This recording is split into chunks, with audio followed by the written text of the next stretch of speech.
নমস্কার বন্ধুরা, village blogger Piyali চ্যানেলে তোমাদের সবাইকে স্বাগত। তোমরা কেমন আছো? আশা করছি ভালো আছো, আর আমরাও এখন ভালো আছি। কয়েকদিন আগেই তো রেমাল গেল, ধরো রেমালের তাণ্ডবে যা অবস্থা হলো চারিদিক, আমাদের তো অবস্থা যা হয়েছে। তো তাতে এই রেমালের তাণ্ডবে আমাদের কি হাল হয়েছে, মানে আমাদের নয়, আমাদের আম গাছটা, সেগুলো তো তোমাদের দেখাবোই। আর আম গাছ থেকে যে হারে আম পড়েছে, ফেটে ফুটে একসা হয়ে গেছে। এই ফেটে যাওয়া আমগুলো নিয়ে কী করি বলো তো? তাই ভাবলাম একটা রেসিপি বানাই। আর সেই রেসিপিগুলো যখন বানাচ্ছি আমার বন্ধুদের সাথেও শেয়ার করি চলো। তো আমার বন্ধুরাও আশা করি অনেকটাই উপকৃত হবে। যাদের যাদের আম গাছ আছে, এরকম অনেক আম তো পড়ে যায়, কত খাবে বলো তো? চাটনি করে খাওয়া কি সম্ভব? চাটনি করা মানে দিনের দিন সমস্ত কিছু খেয়ে ফেলতে হবে। বা যাদের ফ্রিজ আছে রেখে দেবে, কিন্তু সবাই তো ফ্রিজ নয়, আমাদের মতো গ্রাম বাংলায় সবার থাকে না, যেমন আমাদেরই নেই। তো আমরা যাতে এই ফাটাফুটি আমগুলো কিছু কাজে লাগাতে পারি, বেশ অনেক দিন ধরে স্টোর করে রাখতে পারি, সেই রকমই ব্যবস্থা করব বলে আজকে চলে এসেছি। তো আজকে এই পড়ে যাওয়া ফাটাফুটি আমগুলো দিয়ে বানাবো আমের একটা জেলি, একেবারে ঘরে থাকা উপকরণ দিয়ে, একেবারে সহজ পদ্ধতিতে। তো চলো কিভাবে বানাচ্ছি সেগুলো তোমাদেরকে দেখাই। তোমরা কিন্তু বানাবে আর পুরো ভিডিওটা ফলো করবে, আশা করছি উপকার তোমাদের হবে। দেখো কি হারে আম পড়েছে, দেখতে পেয়েছো? আর সমস্ত ফেটে গেছে, দাগি হয়ে গেছে। এই সমস্ত আমগুলো বাদ দিয়ে, ফাটাফুটি খারাপ সমস্ত বাদ দিয়ে দেব, দিয়ে ছাড়িয়ে এগুলোকে গুছিয়ে রেডি করে নেব। তোমরা আবার ভেবো না এগুলো পচে যাওয়া বা পোকা ধরা আম, গতকালই পড়েছে। চলে এসেছি বানাবো বলে, না হলে তো পড়ে থাকলে পচে যাবে। তো সেই জন্যে চলো এগুলোকে কেটে কুটে আগে রেডি করে নিই। চলো আমগুলো আগে ছাড়িয়ে রেডি করে নিই। সবগুলো তো ছাড়ানো দেখাতে পারবো না, আমি কিছুটা আম ছাড়িয়ে কেটে নিয়ে বাদ দিয়ে তোমাদেরকে দেখাচ্ছি কীভাবে রেডি করছি আমটা, কাঁচা আমের জেলি বানানোর জন্য। তো দেখো, দেখো পুরো ফেটে গিয়েছিল, বাদ দিয়ে ছাড়িয়ে নিচ্ছি।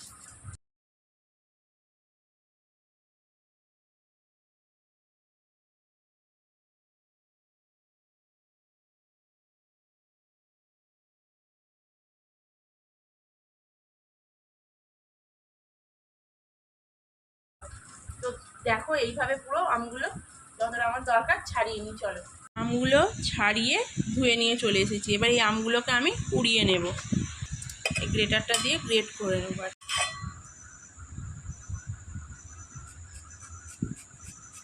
এইরকম এটা বাদে সব আস্তে আস্তে করে পুড়িয়ে নেব।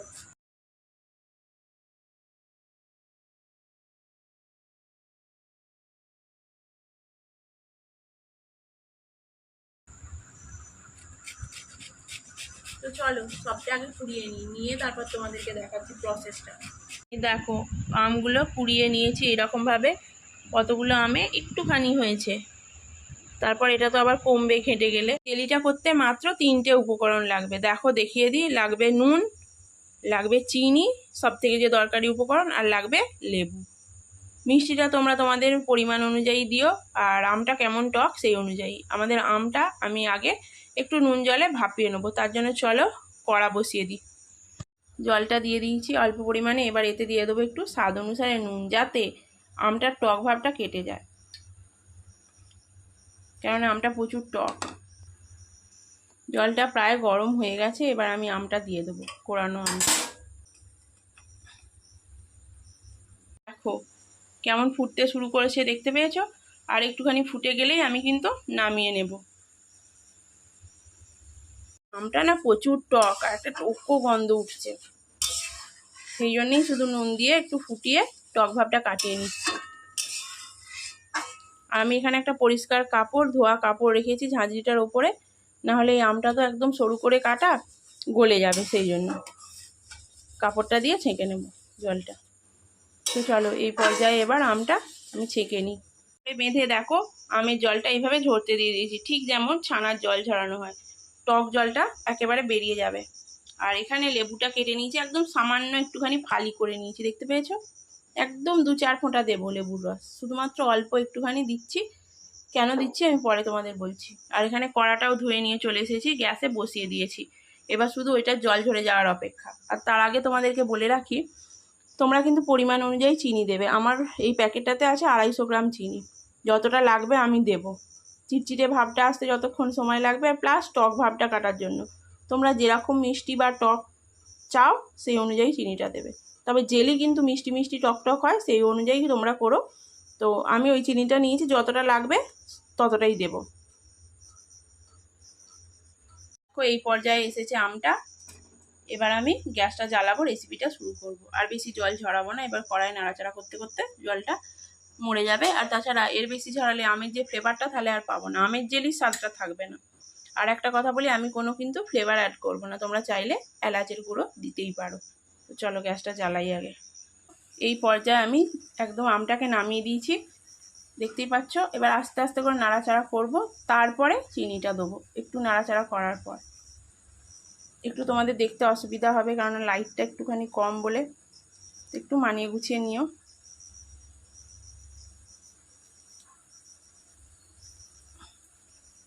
যা ছিল সব দিয়ে দিয়েছি, এবার এতে চিনিটা দেবো। এই দেখো মুঠো করে করে আমি চিনিটা দিচ্ছি। চিনিটা দেওয়ার পরেও একটু জল ছাড়বে। নুন তো আমি দিয়েইছি, আবার একবার চেখে দেখে অল্প একটু নুন দেব। বেশ অনেকটাই চিনি লাগবে, কেননা আমাদের এই আমটা না ভীষণ টক। আম্রপালি আম তো, তাই আম্রপালি আম প্রচুর টকই হয়। এই দেখো 250 চিনির অর্ধেকের বেশি আমি দিয়ে দিয়েছি, খুব সামান্য পরিমাণ, মানে 50 গ্রাম চিনি হয়তো পড়ে রয়েছে। চলো এই পর্যায়ে করি, নাহলে এবার লেগে যাবে নিচে।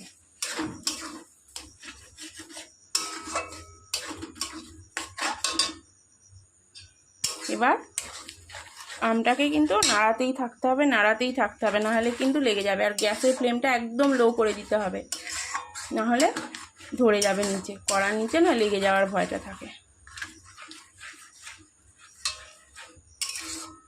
তোমরা চাইলে ফুড কালার অ্যাড করে সবুজ কালারটা আনতেই পারো, আমি কোনো ফুড কালার ইউজ করব না। ফুড কালার সবসময় তো স্বাস্থ্যের পক্ষে ভালো নয়, তোমরা চাইলে দিতে পারো, কিন্তু আমি বারণ করব।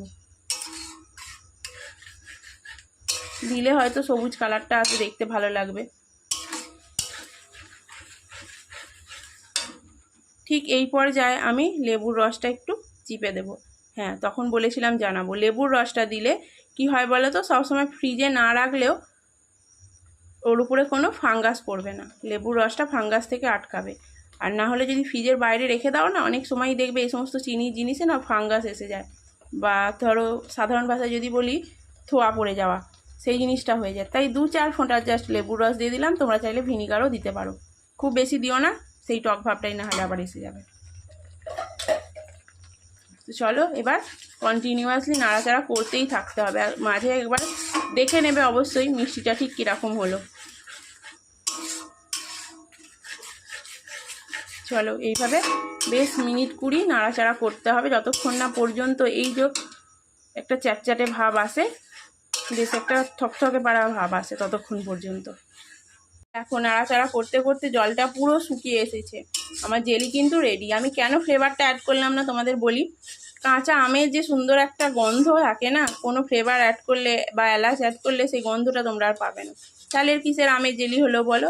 তো চলো এই পর্যায়ে আমি গ্যাসটা বন্ধ করে দিয়ে ঠান্ডা হতে দেব। তার দেখো জেলিটা ঠান্ডা হয়ে গেছে, আর কতটা থকথকে হয়েছে দেখো, দেখতে পাচ্ছ? এই পর্যায়ে এবার আমি তুলে নেব। আর একটা কথা তোমাদের বলা হয়নি, আমি যেমন গ্রেটার দিয়ে কুড়ে নিয়েছি, তোমরা চাইলে কিন্তু আমটা ভালো করে ধুয়ে নিয়ে মিক্সারে পেস্ট করে নিতে পারো, তাতেও কোনো অসুবিধা হবে না। তো চলো ডিপেতে তুলে নিই। তো দেখো আমার কাছে জেলির ডিপে নেই বা কাঁচের কোনো বয়ান নেই, তো আমি এতেই তুলে নিচ্ছি, তুলে নিয়ে দেখাচ্ছি। তো চলো তুলে নিই। ডিপেটাতে দেখো কতটা থকথকে, কত সুন্দর হয়েছে।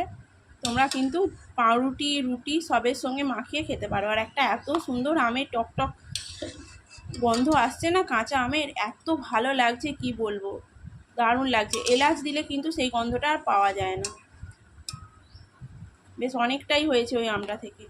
এইভাবে স্টোর করে রেখো তোমরা, দেখবে অনেক দিন থাকবে। যেহেতু লেবুটা দেওয়া আছে, বাইরে রাখলেও কিন্তু কোনোভাবেই থোয়া ধরবে না, মানে থোয়া বা ফাঙ্গাস ওটা লাগবে না। দেখতে পাচ্ছ দেখো কড়া থেকে কত ইজিলি উঠে যাচ্ছে, কত সুন্দর হয়েছে জিনিসটা, দারুণ। দেখতেই পাচ্ছ বেশ অনেকটাই হয়েছে।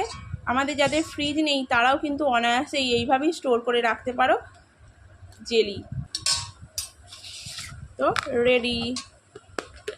তো বন্ধুরা তোমরা তো দেখলে কত সহজে ঘরে কাঁচা আমের জেলি বানিয়ে ফেললাম, মাত্র 3টে উপকরণ দিয়ে। আর ফ্রিজের বাইরে রাখারও পদ্ধতি তোমাদের আমি শিখিয়ে দিলাম। তো তোমরা অবশ্যই কিন্তু বানাবে, বানিয়ে খেয়ে আমাকে জানাবে ঠিক কতটা স্বাদ হয়েছে কাঁচা আমের জেলি।